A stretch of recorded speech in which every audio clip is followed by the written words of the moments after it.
नमस्कार दोस्तों, आप सभी का बहुत बहुत स्वागत है प्रतिष्ठान क्लासेस में। और आप सबको श्री कृष्ण जन्माष्टमी की ढेर सारी शुभकामनाएं। ईश्वर श्री कृष्ण जी की कृपा दृष्टि आप सब पर बनी रहे और शीघ्र अतिशीघ्र आप सब लोग अपने लक्ष्य को प्राप्त कर सकें।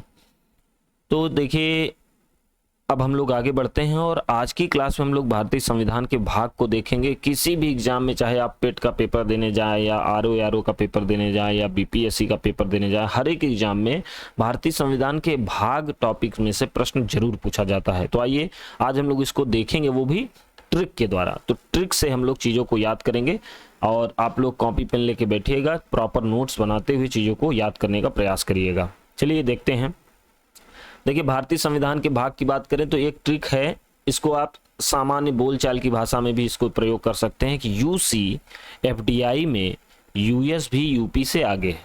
अब देखिए, यू फिर सी मतलब होता है देखना। यहां जो सी का तात्पर्य है वो इससे है, सी मतलब देखना। तो ये मैंने सी लिख दिया है। तो यूसी मतलब तुम देखते हो, क्या देखते हो? एफडीआई आप लोग इकोनॉमी में पढ़े होंगे, फॉरेन डायरेक्ट इन्वेस्टमेंट, जिसको बोलते हैं प्रत्यक्ष विदेशी निवेश। तो यूसी तुम देखते हो कि एफडीआई में, अब देखिए जो हिंदी में है ये यूजलेस है, हिंदी में जो भी लिखा है उसका कोई मतलब नहीं है।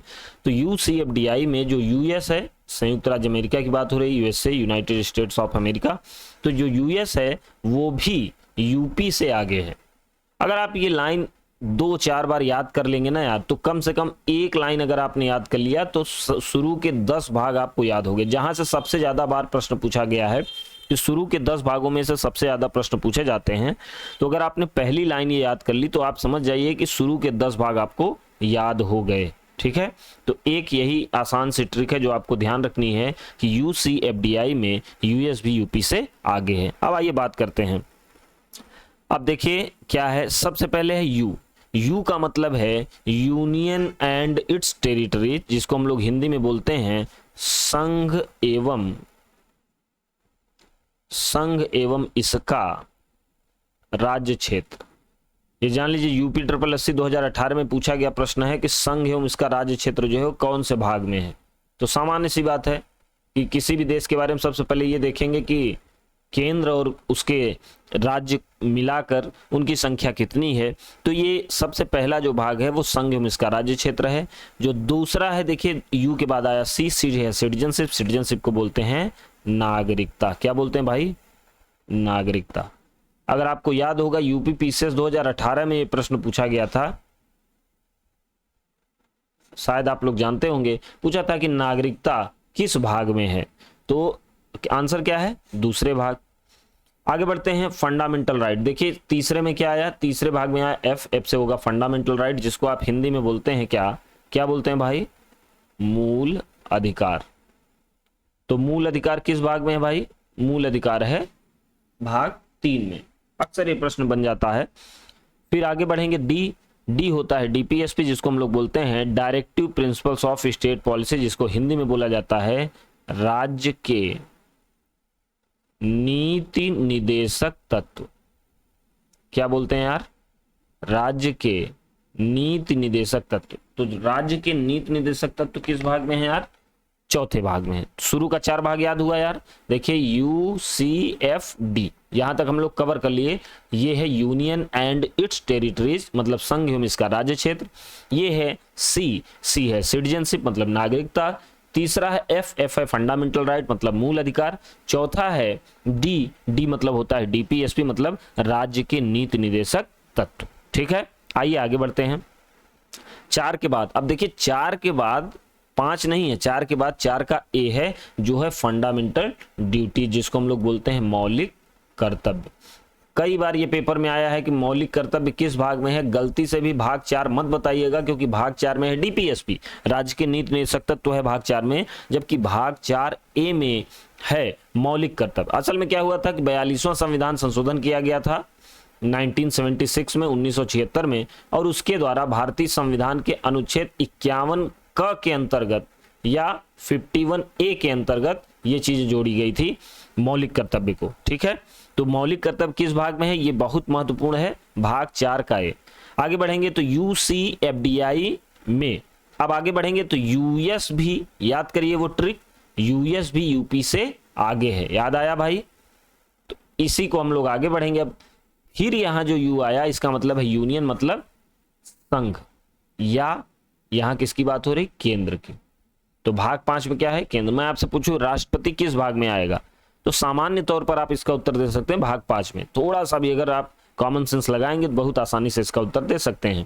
तो मतलब केंद्र के अंतर्गत जितनी चीजें हैं वो सब भाग 5 में आएंगी। अब यू के बाद फिर क्या आ गया, एस। एस का मतलब है क्या, राज्य। तो राज्यों के बारे में किस भाग में है, राज्यों के बारे में 6वें भाग में है। 7वां देखिए है क्रॉस, मतलब इसमें कुछ भी नहीं। असल में क्या था कि पहले इसमें राज्य के भाग बी के बारे में था, राज्य के भाग बी के बारे में। और असल में राज्य का भाग बी जानते हैं क्या था, अरे यार चलिए, राज्य का भाग भी जानते हैं क्या था। राज्य का भाग भी ये था कि जो प्रिंसली स्टेट्स हैं, जो देसी रियासतें थी, उनको राज्य के भाग बी में रखा गया था प्रारंभ में, जब संविधान का निर्माण हो रहा था। इस वजह से शुरू में तो 7वां भाग बन गया था, लेकिन बाद में देसी रियासतों का अस्तित्व क्या हो गया, खत्म हो गया। तो जब देसी रियासतों का अस्तित्व खत्म हो गया तो भाग 7 अपने आप अस्तित्वहीन हो गया। तो भाग 7 की कोई वैल्यू नहीं रह गई। तो इसलिए याद रखेंगे कि भाग 7 है ही नहीं, भाग 7वें में कुछ नहीं है, तो इसको ध्यान रखेंगे। अब भी से आगे बढ़े, फिर यू आ गया, तो ये होगा यूनियन टेरिटरी, जिसको आप क्या बोलते हैं, संघ शासित प्रदेश या संघ शासित राज्य। क्लियर है। ध्यान देने वाली बात यह है कि 3 बार यू आया है। कितनी बार है यू, 3 बार। इधर आइए, यहां देखिए, अगर हम इसकी बात करें यहां पर, ये देखिए थोड़ा सा, 1 2 3, तीनों के अलग अलग मतलब है। यहां पर समझ लीजिएगा, ये है यूनियन एंड इट्स टेरिटरीज, मतलब संघ एवं इसका राज्य क्षेत्र। यहां पर यू का मतलब केवल यूनियन से, मतलब संघ या केंद्र से है। और यहां पर यूनियन का मतलब किससे भाई, यूनियन टेरिटरीज से, संघ शासित प्रदेश से। आशा करता हूं कि आपको ये बातें समझ में आ रही होंगी। अब बढ़ते हैं थोड़ा सा आगे। तो ये हम लोग देख लिए, भाग 8 तक हो गया। अब आइए बढ़ते हैं भाग 9 और 10 की बात करते हैं। यहां से अक्सर पेपर में प्रश्न पूछता है, पेट वोट के लिए यार बहुत महत्वपूर्ण है। पेट 2022 वाले एकदम सावधान हो जाइए भैया, यहां से आपके पेपर में प्रश्न पूछने की संभावनाएं प्रबल हैं। कि 9वां जो है, भाग 9 में है पंचायतें। क्या है भाई, पंचायतें। पंचायतें किस भाग में है, भाग 9 में। और 9 के बाद एक संशोधन हुआ 9A, और इसी में हो गया क्या, इसी में रख दिया गया नगर पालिकाएं। तो कभी कंफ्यूज मत होइएगा, म्यूनिसिपालिटी पूछेगा, नगर पालिका पूछेगा तो भाग 9 का ए जाएगा, और पंचायत पूछेगा तो भाग 9 जाएगा। ये भी एकदम विशेष तौर पे इसको याद रखिए। अनुसूचियों का मामला अलग है, पढ़ा चुके हैं अनुसूची। 11वें अनुसूची में है पंचायत और 12वीं अनुसूची में नगर पालिका। वहां दोनों अनुसूचियों के लिए अलग अलग अनुसूची बन गई है, पंचायत के लिए 11वीं और नगर पालिका के लिए 12वीं। जबकि यहाँ पर ऐसा नहीं है, पंचायतों का जो भाग है वो भाग 9 है, और नगर पालिकाओं का भाग जो है वो 9A है। मैंने आपको पहले ही बता दिया है, पंचायतों के पास 29 विषयों पर नियम बनाने की शक्ति है, आपको पता है। और जबकि नगर पालिकाओं के पास 18 विषयों पर नियम बनाने की शक्ति है। ये बात मैंने आपको बता दी है। ये फैक्ट भी पेपर में कई बार आ जाता है। 9 के बाद 9B में भी एक अमेंडमेंट हुआ और 9B भाग जोड़ दिया गया, जो कहते हैं सहकारी समितियां। तो सहकारी समितियां, कोऑपरेटिव सोसाइटीज जो हैं वो भाग 9 के बी में हैं, ये भी आप ध्यान रखेंगे। और 10वां है शेड्यूल्ड एरिया, अनुसूचित क्षेत्र। तो 10वें में क्या है, अनुसूचित क्षेत्र, अनुसूचित जनजाति क्षेत्र जो हैं वो भाग 10 में आएगा। आशा करता हूं कि आपको ये बात समझ में आ गई होगी। पहली लाइन हम लोग को याद करना है, UCFDI में यूएस भी यूपी से आगे है, तो आपको ये चीजें समझ में आ जाएंगी। आइए बढ़ते हैं आगे।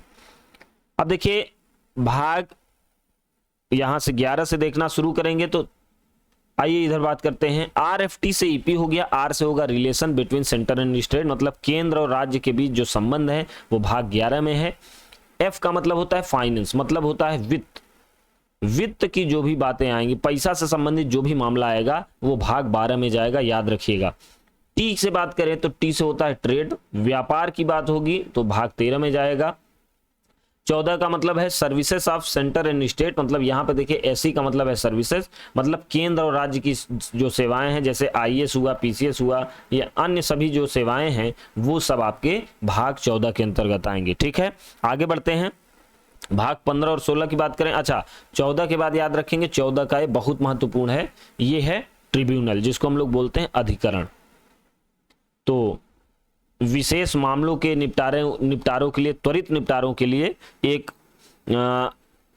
मतलब समझिए सेमी जुडिशियल बॉडी का गठन किया गया, उसी को ट्रिब्यूनल कह दिया गया। ठीक है, तो ये है 14वें के ए में ट्रिब्यूनल है, अधिकरण है।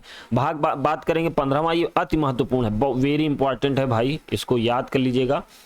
तो इलेक्शन कमीशन जो है, निर्वाचन आयोग या चुनाव आयोग जो भी आप बोलते हैं, वो भाग 15 में है।